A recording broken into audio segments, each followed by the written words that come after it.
Hello friends, welcome back to my channel. So in this video I'm going to share you about things like अभी सिर्फ हमारे पास एक month बाकी है, तो एक मंथ में हम कैसे अपना एग्ज़ाम को क्लियर कर सकते हैं। ये मेरी स्ट्रैटेजी है। मैंने ये चीज़ रियलाइज़ कर ली कि कभी भी दूसरों को दिखाने के लिए नहीं पढ़ना है, हमेशा खुद के लिए पढ़ना है। आप जितना खुद के लिए पढ़ोगे उतना आपके चांसेस दुगने होते हैं एग्ज़ाम को क्लियर करने के। मैं विदाउट टाइम वेस्ट किए मैं टू द पॉइंट वाली बातें करती हूँ। तो अभी सिर्फ हमारे पास एक मंथ बाकी है, तो एक मंथ में हम कैसे अपने एग्ज़ाम्स को क्लियर कर सकते हैं, कैसी स्ट्रैटेजीज़ बनाएं ताकि हम अपने एग्ज़ाम्स को ईजिली हम क्लियर कर सकते हैं। तो सबसे पहले तो हमें स्टॉप स्टडिंग एवरीथिंग। हमें हर एक चीज़ पे फोकस नहीं करना है, मतलब नई नई चीज़ों पे हमें फोकस बिल्कुल नहीं करना है। जो चीज़ें हमारे पास ऑलरेडी अवेलेबल है हमें उन चीज़ों पे ही फोकस करना है। अभी बहुत सारे लोग फेल क्यों हो जाते हैं, क्योंकि वो लोग ना नए नए टॉपिक्स पे मूव होते रहते हैं। जैसे कि आज ये टॉपिक पढ़ लिया, कल ये टॉपिक पढ़ लिया, परसों ये पढ़ लिया, तरसों ये पढ़ लिया। अब हमारे पास सिर्फ एक महीना बचा है, तो हमारे पास बिल्कुल टाइम ही नहीं है कि हम किसी और टॉपिक पे मूव हो पाए। हमारे पास जितना कंटेंट है, मटेरियल है हमारे पास, हमें सिर्फ उतना ही पढ़ने की ज़रूरत है।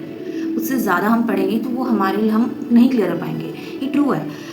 अभी हम लोग को क्या करना है, मतलब मैं भी प्रिपेयर कर रही हूँ, इसलिए मैं आप लोगों के साथ मैं शेयर कर रही हूँ। मैंने क्या अपनी स्ट्रैटेजी बनाई है कि मैं अपना पूरा 80% मैं अपने PYQ questions, mock test, revisions पे दूंगी अभी, और 20% टाइम्स मैं वो टॉपिक्स कवर करने की कोशिश करूँगी जो most important and wanted question और रिपीटेड क्वेश्चन है CDS का। मैं सिर्फ उन्हीं चीज़ों पे फोकस करूँगी। मैं और किसी भी चीज़ पे ऐसे ही घूमूंगी नहीं, ऐसे मैं जाऊँगी नहीं कि ये चीज़ पढ़ लेती हूँ, वो पढ़ लेती हूँ, ये पढ़ लेती हूँ, बिल्कुल भी नहीं। जो चीज़ इंपॉर्टेंट है मैं सिर्फ उन्हीं चीज़ों पे जाऊँगी और उन्हीं चीज़ों पे मैं फोकस करूँगी। प्लीज़ सॉरी, मैं स्टार्टिंग में बोलना भूल गई कि ये आप बैकग्राउंड पे प्लीज़ फोकस मत कीजिए, क्योंकि मैं अपने गांव आई हुई हूँ।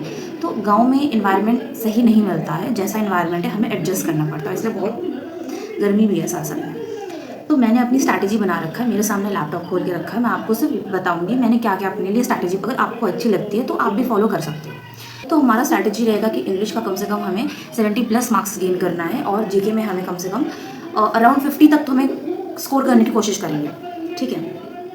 देन जीके पे हमें मेनली फोकस क्या करना है। मैं बहुत अच्छी हूँ, मैं जनरली मैं बताती हूँ, I am very good at polity. मैं पॉलिटी में बहुत अच्छी हूँ। मेरा सब्जेक्ट ही मेरा सब्जेक्ट ही पॉलिटी और इकोनॉमिक्स था, तो I am very good in economics and polity. मेरा जो मेन फोकस रहेगा इसमें थोड़ा सा मॉडर्न हिस्ट्री पे रहेगा और एंशियंट हिस्ट्री पे रहेगा, बिकॉज मिडिवल हिस्ट्री मुझे थोड़ा सा टफ लगता है, इसलिए मैं इतना फोकस नहीं, बट मैं गो थ्रू कर लूँगी बिकॉज मैंने पढ़ा हुआ है। तो मुझे इतना है मेरे अंदर कि मतलब अगर मैं एग्जाम देने जाऊँगी तो मेरे कुछ क्वेश्चंस तो सही हो जाएंगे, मतलब कुछ हिंट मिल जाएगा मुझे, क्योंकि मैंने ऑलरेडी पढ़ रखा है सब चीज़ें। ज्योग्राफी तो मैंने ऑलरेडी कवर कर चुका है, इंडियन और फिजिकल दोनों मैंने कंप्लीट कर लिया है।